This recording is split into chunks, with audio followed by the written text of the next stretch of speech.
going to teams, changing, starting new eras, I guess we should say, for their respective teams. So let's get into it here. The NFC East. We'll start out with the worst team in the NFC East, the Philadelphia Eagles. I almost threw the Giants up there. You almost did. Almost had him. The Philadelphia Eagles.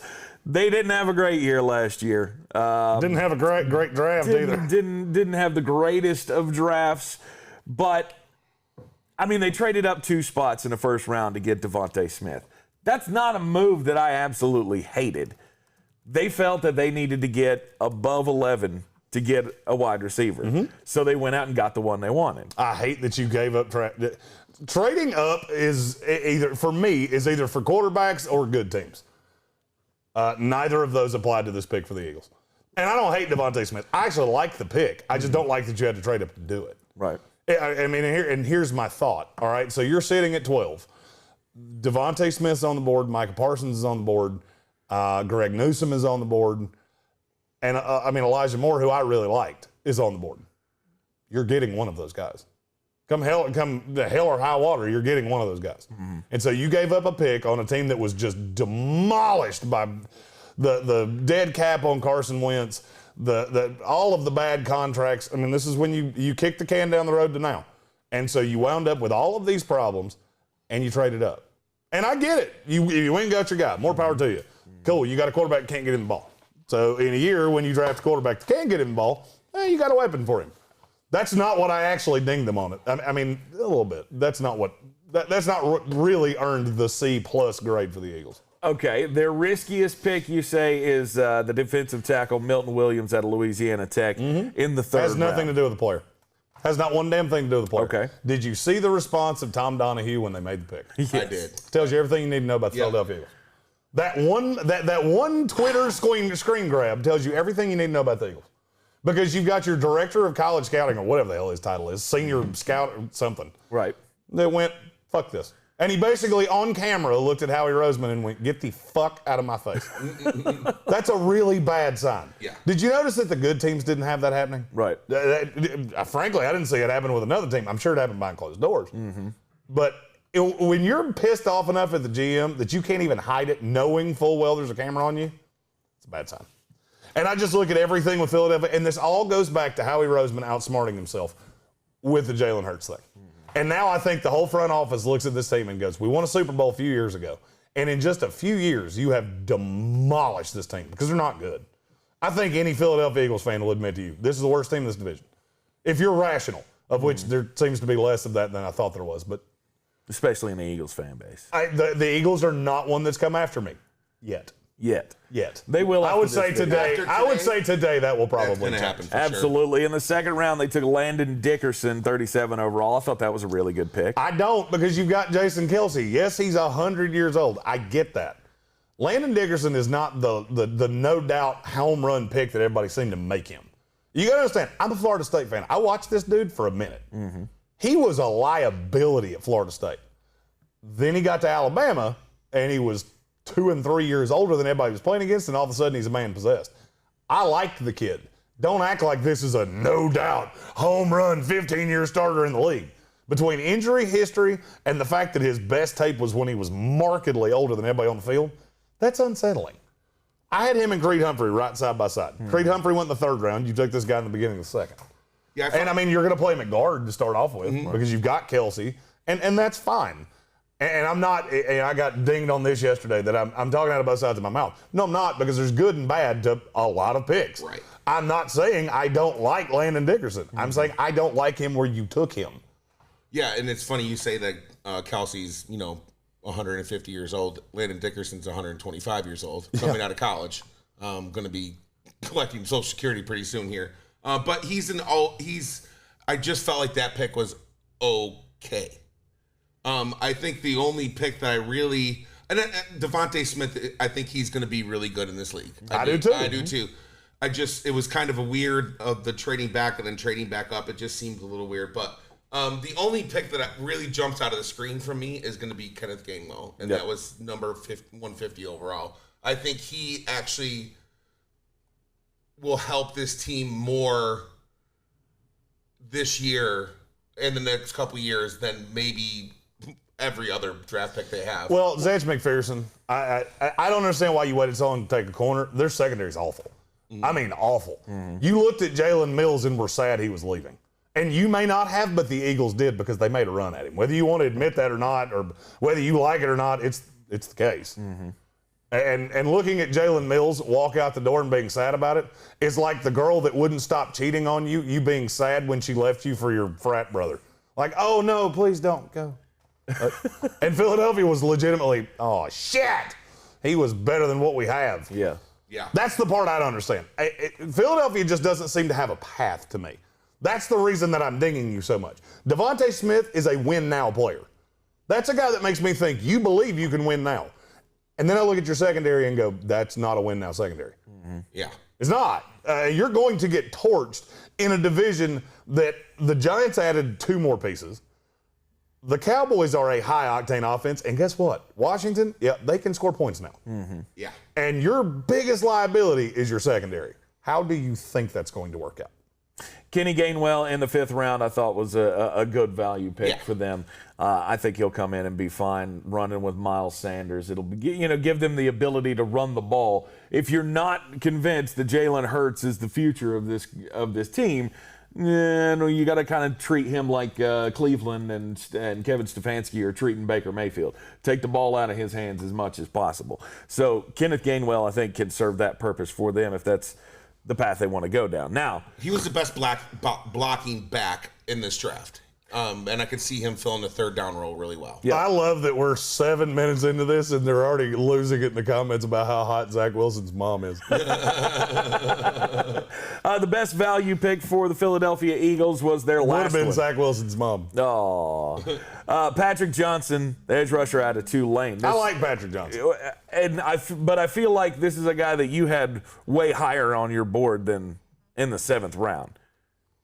Oh, yeah. I mean, I had him, I think the last mock I did, I had him at the very end of the 3rd. Yep. I mean, that's a value pick. Now, how he's going to fit in this defense, I really don't know because I thought he was a hand in the dirt defensive end. So, I mean, they project him as a linebacker, and that's, I'm fine with that. Yeah. That's a good player to get in your building.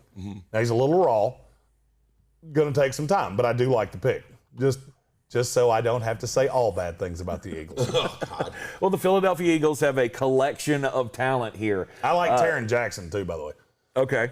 You got 2 guys that I think can get after a quarterback. I like that. Frankly, I like everything they did on day 3. It's day 1 and 2 that I look at and go, I don't know how I feel about that. Right. That's the reason their grade's a C+. I'm going to be honest with you. After day 2, I was pretty sure this was going to be a Gary Busey. And then day 3 happened, and I went, well, son of a bitch. None of that's bad. Right. They do have a good collection of talent. How they fit in the scheme, of course, that's going to be on Nick Sirianni and the rest of the coaching staff to figure out. But they're no doubt the worst team in this division. Might be the worst team in the entire league. Nope, Houston Texans. Houston Texans have already peed on that. Don't try to take that from them. They licked it. They don't have much. Don't take that from them. Yeah. Right. Let's talk about the Dallas Cowboys. The Dallas Cowboys obviously need a whole lot of help on defense, and they used their first 6 picks on defensive players. Did you like it? I did. I did as well. That's what you have to do. Your defense is awful. So, yeah, you have to. I mean, now, the one thing I will say that came out of the last 5 days, I'm a little shocked they didn't kick in that 5th-year option on Leighton Vander Esch. I know he's been hurt, but he's still pretty damn talented. He is, and he's a guy that can get you 100 tackles when he's healthy. And that's the problem, is you're going to pick up the 5th-year option and then hopefully, sign him to an extension, and that extension's going to be a lot of money. Yeah. I'm going to say something that's not going to be popular. I didn't love the Micah Parsons pick. I didn't. Oh, hang on. Nope. There. There you go. Turn the damn volume up, dumbass. I didn't love it. Just think about it. What do the Cowboys have that we universally like? Linebackers. We like the linebacking core of the Dallas Cowboys. It's a corner that you needed. Yeah. And people say, oh, well, Surtain and J.C. Horn had already been taken. Yeah, but Greg Newsome hadn't. And I had Greg Newsome right behind those guys. Right. Yeah. This struck me as a Jerry got put in a bind. Jerry wanted J.C. Horn. Jerry wanted Patrick Surtain. Then neither one of them were there. He got put in a bind and he panicked. And he took the guy that he was drunk on the talent. I don't think that's a need. I mean, do you really look at linebacker? Did you walk into this and go, that's the reason their defense sucks? No. I mean, and I don't hate it. I like the player. I just, I don't necessarily like him here. But now I think he'll be a good player. That's not what I'm saying. You had bigger needs. True. But it's going to be it would have been the key need next year had they waited to do it. And so they had the opportunity to get linebackers in the building. I'm talking about him and Jabril Cox, because those two guys. And I guess that's my point, is that then you're the team that stops the free fall on Jabril Cox. Mm-hmm. And by the way, have you noticed that all of the reasons that these guys are falling is coming out now? Yeah. Did you hear the deal with Jeremiah Owusu-Koramoah? I did. No. He has a heart issue. He has a heart defect. Oh, okay. God. And there were teams that flat out took him off the board. That's why he fell so far. Mm-hmm. Yeah. So, I mean, he was eventually cleared, but there's Right. something up with his heart. He has a heart. I shouldn't have said it was a heart defect. It's a heart condition. Yeah. And some teams just took him straight off the Completely board. makes sense. Jabril Cox has an injury thing that some teams took him off the board. Mm-hmm. So I love the pick. I love that they added players to this defense, and they're going to let Dan Quinn sort it out. But they have such high-priced talent already on this team. They're going into an era where all their linebackers were going to have to be, massively paid. Right. So Leighton Vander Esch, they're not picking up the fifth-year option on him. Jalen Smith comes up at the end of this year for another contract. So by taking Micah Parsons and Jabril Cox, I at least give them credit for being able to get ahead of that. Yeah. That big payday that they were getting ready to dole out. I'm not faulting them for that. You just say that they have more immediate needs right now. Correct, Right. because I look at, and basically the way Dan Quinn has said he's going to play this defense, Keanu Neal's one of the linebackers. Right. So I don't know how you're going to use all these pieces. I guess Right. I guess that's more my qualm. That was said pre-draft that he was 100% going to be used as a linebacker and not as the traditional safety role that he was in. So I guess, I'm sitting here looking at the way the depth chart is put out based off the formations that they think they're going to run. Right. Jabril Cox is a third teamer. Uh-huh. Micah Parsons, yeah, he's a starter. You got Leighton Vander Esch is not going to start, and you got Keanu Neal on the second team. Right. So I'm just like, you have a lot of linebackers. And I felt like you had bigger needs. And doing that, you wound up having to reach a little bit for Kelvin Joseph, who I don't hate the pick. I just don't know that he's going to be exactly what you want him to be. Right. I would have been happier with Greg Newsome at 11, and then, hell, I don't know. I'd have to look at let me look at what went behind Dallas. I'm sitting here looking at the teams. I would have been happier if they had gone Greg Newsome at 11 and just the guys that went directly after them in the second round. Yeah. Asante Samuel was there in the second round. Yeah. I would have been fine if they doubled up at corner. Right. Because you got to think about who you're contending against. I'm not sure. I look at damn near every team in this division and go, secondary is going to be a little bleak, except Washington. Yeah. In a division that's going to throw the hell out of the ball. Right. How do you think that's going to roll? Well, they took three. And I love how I'm saying all this, and I gave the Cowboys a B+. So I've said all of the negative. I do like the amount of talent that you brought in. I'm just really interested to see how you're going to sort it out. They got a nice haul of talent. I think this is almost some of the names coming up. The Calvin Joseph people were a little, as soon as he got picked, we were all a bit like, seems like we had higher rated cornerbacks. They might like him more. And the Osa, I'm going to say this wrong. Odigizua is, I like that pick. I do too. The Nashawn Wright pick, we were all kind of dumbfounded because we didn't really even know who they were. No, I knew who he was. It's just too damn high. 2 rounds too early. Right. But they did. That's a lot of talent that you just added to a team that needs talent defensively. We all know that the Dallas Cowboys they're going to score points. Are going to score points. Yep. It's, can you stop the nosebleed? Right. You got to keep. Else? Yeah, you got to keep the other team from scoring 42. If you can hold them to 28, you might have a chance to win. But if they score over 30, you're probably going to lose. But, so it's like. But they took 3 corners in this draft. Obviously, Nashawn Wright was way too high, and then they got Israel Muakumu from South Carolina, who I thought was a good value in the 6th round. I did too. Frankly, I think he's a better corner than Nashawn Wright is. And I firmly believe that. Yeah. All right. But then I look at what and I would be remiss if I didn't say this about the Cowboys. What I love is they're another team. I love what they did on day 3. I love Quentin Bohanna. I love Simi Fehoko because there's high ceilings on both these guys. Quentin Bohanna, you're going to have to light a fire under his ass because he's a guy that could end up 400 pounds and out of the league. If he doesn't, he is going to be a gigantic piece in the middle of that front. So I like the pieces they gave Dan Quinn. I'm interested to see how he sorts them out. How much of a contender for targets is Simi Fehoko on this team? Not much of one. And that's a good thing. You were talking about, they're looking to the future with Micah Parsons. That's what Simi Fehoko is. Because I got news for you. He ain't a receiver. He's a track star that can every once in a while accidentally catch football.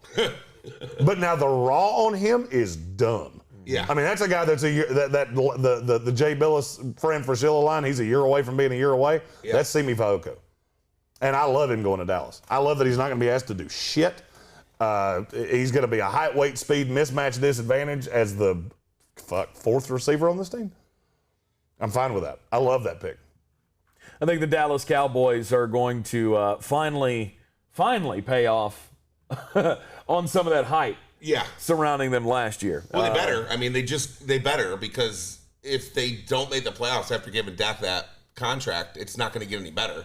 Oh, no. You know, this is the next couple years for them are pretty much what they got because that Dak money going to start hurting real bad. Oh, exactly. They have a 2 to 3 year window here to try to make some noise and get into a Super Bowl. I don't know that they can do it. I really don't. All right, let's talk about the New York Football Giants. The New York Giants gave us the thrill of the night on night 1 as they traded back in the first round to the number 20 spot, and they took Kadarius Toney, the wide receiver out of Florida, which sparked in Brian some evil hatred that's been lying dormant since he got an atomic wedgie in kindergarten. Yes, I was picked on severely. If you haven't seen that video, you need to go watch that video. After this one, it's fantastic. So we'll start off on a little positive note. I want to make sure I say happy birthday to my beautiful fiance, Christy Chandler. I love you, baby. Thank you for being born on Star Wars Day so that I won't ever forget it because I'm a super nerd. But I love you. Thanks for all your support. Blah, blah, blah. I love you. If it's going to be heartfelt, you may not want to throw the blah blahs in there. Yeah, I just missed it by that much. Listen, I'm just trying to get to my point here because I just started thinking and started to get angry, and I wanted to get out of the anger while I was being nice to my fiance. Does that make sense? Okay, yeah, here we go. So here's the thing. I tried over the weekend to rationalize what happened on Thursday night. I can't ding Gettleman for getting all the extra picks that we got.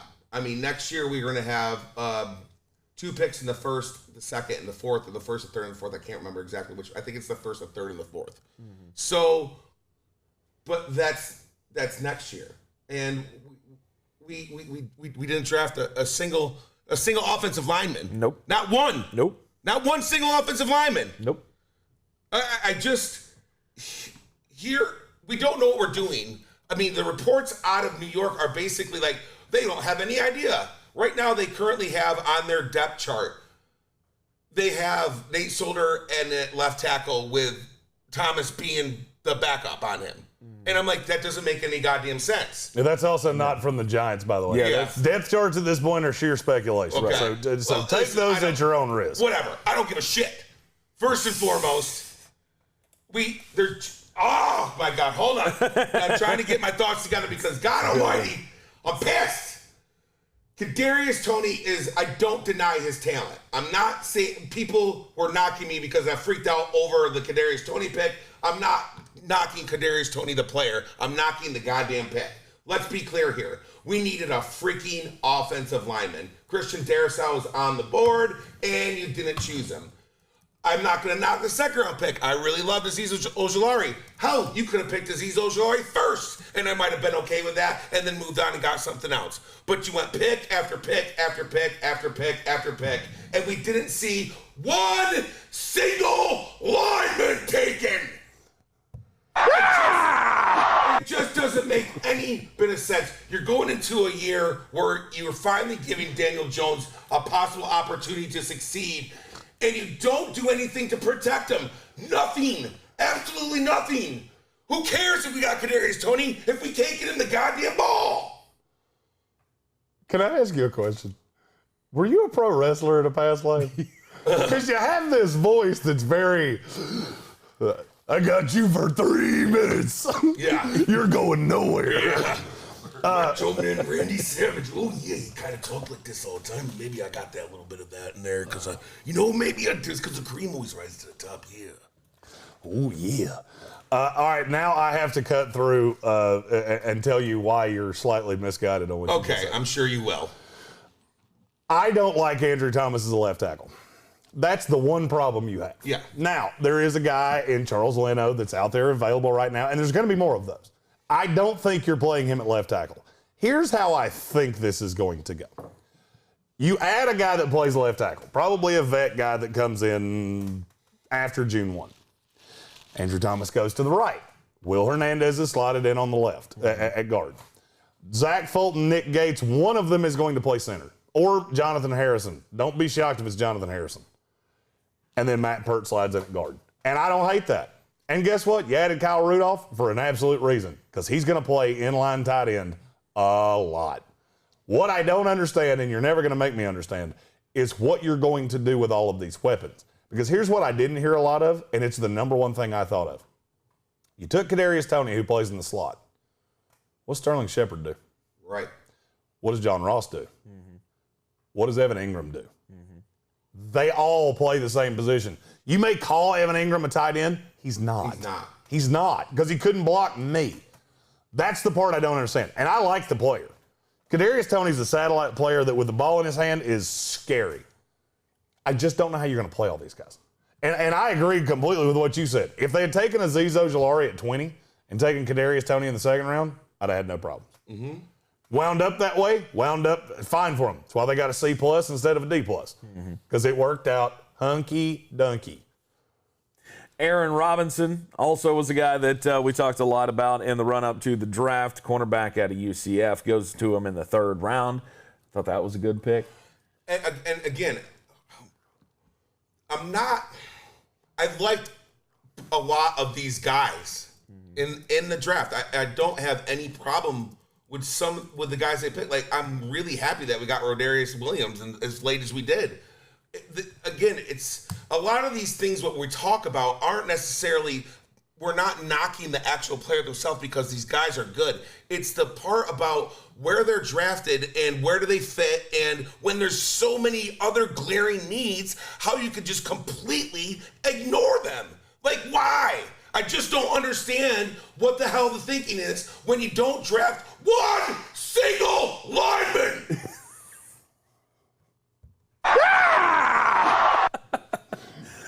The Giants just hit a nerve with him. We can't get him animated about shit else, but by God, we can light his candle on the Giants. I freak out over my team. Syracuse basketball, we're going to be doing the same exact thing when we come around this year. I've actually bared witness to that. I've never watched it. I've never actually seen him watch a Giants game. I've watched him watch a Syracuse game. And it leads to me saying a lot of things that they're not nice. Yeah. Because I like to poke. He likes to poke the bear. Especially because my college basketball team we're real good. Look, this whole division was a dumpster fire last year. Yeah. No team in it, we kept saying throughout the season, none of these teams deserved to be in the playoffs. No, Washington turned it around there at the end and at least did put on a good performance when they did get into the playoffs. But the Giants, I look at this team and I don't hate it. I don't either. I really think don't. They really have a decent team that with a better quarterback, they could probably be a real threat. I would like to see, whether it's, I can't remember the guy's name, O'Shane, I never could pronounce his last name. Zimenez? Yeah, I never could pronounce it. It starts with an X. I don't know how to do that. I barely speak English. I can't pronounce words that start with X. But I look at the rest of this team and I go, there's talent here. And I love Joe Judge. I mean, I absolutely love Joe Judge. Mm-hmm. So I'm not going to bang them as hard as you are, solely because you're a fan. Yeah. Fan is short for fanatic, and you're not necessarily realistic about your own team. I think you're better than you do. And here's the thing. I do think we have an opportunity. What he just said, with a better quarterback, you have to protect this guy. If he has shown in small spurts that when he is protected and he does not get sacked, he can do things. You can do some stuff. He can do some stuff. I'm not saying that Daniel Jones is all world, but this was the year that you had to figure it out. This year, right here, you went out and paid the money for Kenny Golladay. You did these things. You got Kyle Rudolph to help block on the line to get Evan Ingram more free on some other things. We made some good decisions in the offseason. I was really impressed with what they did. I was starting to be like, I guess Gettleman's not so bad. And if you've seen my reaction, as soon as I heard that they traded back, I was happier than a pig in shit. Right. It's the thing about if you can't protect your quarterback, it doesn't freaking matter who else you got around him, period. Well, now here's the thing, and I got to say something to what you said about Daniel Jones. There's not a fix to that. You didn't have a fix to that. You're stuck with Daniel Jones for 3 years. When you take a guy in the first round, unless it's Dwayne Haskins and he's an absolute dumpster fire, or Josh Rosen, you're stuck with him for 3 years. Now, what I will say is this is the first time I feel like you've given him a legitimate team. And I think, and I've been a massive Daniel Jones detractor. I think he can be good enough with this team to be the second or third best team in this division. And that's going to be good enough to borderline make the playoffs. Because there are a lot of fucking dog babies in the NFC. And I got news for you. The Eagles are a dog baby. The Detroit Lions, they're doing it on purpose. The Atlanta Falcons are not going to be great. I'm afraid the Saints are going to regress aggressively. I think the Seahawks are going to regress aggressively. Yeah. And now I'm not saying those teams are not equivalently bad. What I'm saying is I can see a path where the Giants are better than every team I just said. Yeah. And that puts you in playoff contention. And if this year ends and you're 8-9 or 9-8 and Daniel Jones doesn't turn the ball over 25 times, you're on the right path. You're on the right path. You go into the fourth year with him and you see what you got. And see, I'm looking at it more about like seeing that Daniel Jones is in this third year. We either need to know what he's going to do or not. And if he's under pressure the entire year because you have nobody to block for him, then then we're going to be saying the same exact things that we said over last. Oh, well, he didn't really have the line. He had all these weapons, but he didn't really have the line. I don't want to hear it anymore. I want to do the thing that you say all the time. Either be really good or really, really bad. And if Daniel Jones isn't the case, move on. Yeah. We have 100,000 draft picks. But if you're going to do this, try to protect the kid at least. Yeah. Speaking of moving on, we need to do that. Yeah, we do another team. But I do want to. I want to reiterate what you just said. I think this is something I need to say because people watching these videos, obviously, if you don't know who we are, you have no idea of what my theory on this is. I have no interest in being mediocre. Yeah. None. I don't care about making the playoffs and getting bounced in the first round. I either want to be a Super Bowl contender or I want to suck something awful. That's it. The purgatory of the NFL is the worst place you can be because you can't get out of it. If you're in that 8 to 20th best team in the NFL, you're in hell, and you can't get out of it. It's the same teams on a cycle. Have you noticed it's the Denver Broncos, the Chicago Bears, the Minnesota Vikings, the LA Chargers? You notice that that's where they pick every year? Yeah, like 12. They're in that little, the meat of that sandwich every year. And that's what I don't want to do. And I think that line right there will make some people who swoop in to see their team grade videos understand what I'm saying a little bit more. Because I don't give a shit that you make the playoffs. I could care less. I want you, Buffalo Bills. The Buffalo Bills were in this circle of hell forever. Then what did they do? They got the guy. Now they have the guy. And they've built the team around him. Yeah. By the way, the next person that tells me tells me I'm a hater because I'm a Jets fan. Okay, watch the Patriots video, then go back and watch the Dolphins and the Bills. I hate all three of those teams equivalently. Massively different take on the three of them. And Jeremy would have been jumping through a table with the Bills Mafia last year during the playoffs. 100%. He was 100%. The Asheville Chief of Police comes on our show every week. He's from Buffalo. He's one of our best friends. Yeah. I was rooting for Buffalo harder than anybody. Yeah. Here's what I don't think a lot of people that watch this show understand. I am a Jets fan, yes. Yeah. I root for one thing and one thing only. Interesting.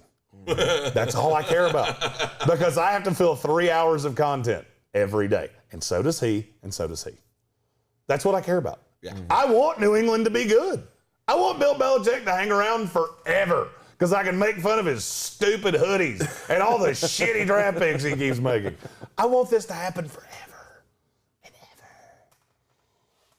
Let's get into the Washington football team. Here we go. Ron Rivera, I don't know. I don't know how to feel about this draft class. And, of course, it all kicked off with the first pick at 19. Which I hated. Jamin Davis, the linebacker out of Kentucky. It's been by far the most panned pick I've seen across every site. Yeah. Mm-hmm. And then it got way better. They went Jamin Davis, and then I think they tied Daniel Snyder to a chair and went, the big boys are drafting now. Yeah. The adults are drafting now, Mr. Snyder. It's time for you to shut the fuck up. Right, because then I feel like he sent that card in of his own volition, and Ron Rivera went, no. Oh, wait. But I will say, I have to say this about Jamin Davis. The comp on Thomas Davis. I get it. I don't agree with it, but I get it. Because I don't think his instincts are ever going to be that good. Here's the other thing I don't think people are thinking about with Jamin Davis.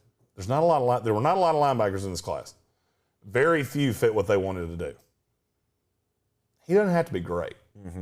Because he's got a lot of players around him. Because this defense is stacked. And that was bar none their worst pick. Basically, everything they did from there, home run, double, single that could have been legged into a double, another home run. I mean, the back end of the leadoff hitter was not great. Yep. The rest of the order was raking. And there's no doubt about it. Sam Cosmi, the tackle going in the second round, was a great pick for them. Immediate day one starter. Yep. Benjamin St. Juste, cornerback out of Minnesota. Immediate day one starter. De'Ami Brown, wide receiver out of North Carolina, also in the third round. Anybody want to guess what I'm getting ready to say? Immediate starter. The De'Ami Brown draft pick, I think, was what I liked a lot because you had a plethora of okay receivers behind F1 and Curtis Samuel. Yep. You know, you had the Sims. I don't think Steve they're even Sims. brothers, Cam Sims and Steve Sims. De'Ami Brown is someone who can play outside and inside, and they just added another weapon. And I think that's going to open up so much for all the other guys on this team. They're freaking sick. They're so sick.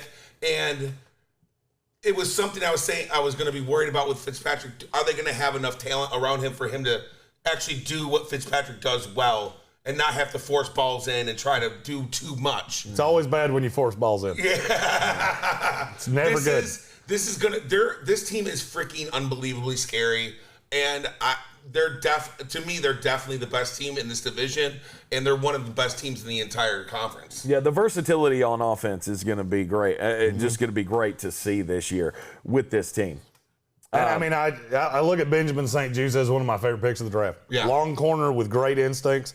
And then the two seventh rounders, Shaka Toney and Dax Milne. Right. I think they both make the roster. Yeah. Killed it. I really do. I think they both make the roster. They did a great job. It was had it not been Jamin Davis in the first round, as a matter of fact, I'm going to go one step further. I'm going to say the same thing about the Washington football team I said about your team. If they had taken Sam Cosmi at 19 and taken Jamin Davis with the second rounder at 19, hey, no problems. And that's the bad thing is the ends justified the means. I just don't like that you took him that high, and I don't like the player. But of all places he could have gone, and I said this on draft night. There's no place he's going to be asked to do less, and he's going to be in a better situation to do more than Washington. The biggest problem I had with that team last year was that they couldn't be as efficient on offense as their defense is. And now I feel like they have done enough to bring the offense kind of up toward the defensive level. They're by no means an even team across both sides of the ball. But they just got a lot better, and I have no doubts that they will be they'll be the front runners in this division all year. I would be remiss if I didn't say this. My lovely soon-to-be wife. First of all, Brian said happy birthday to his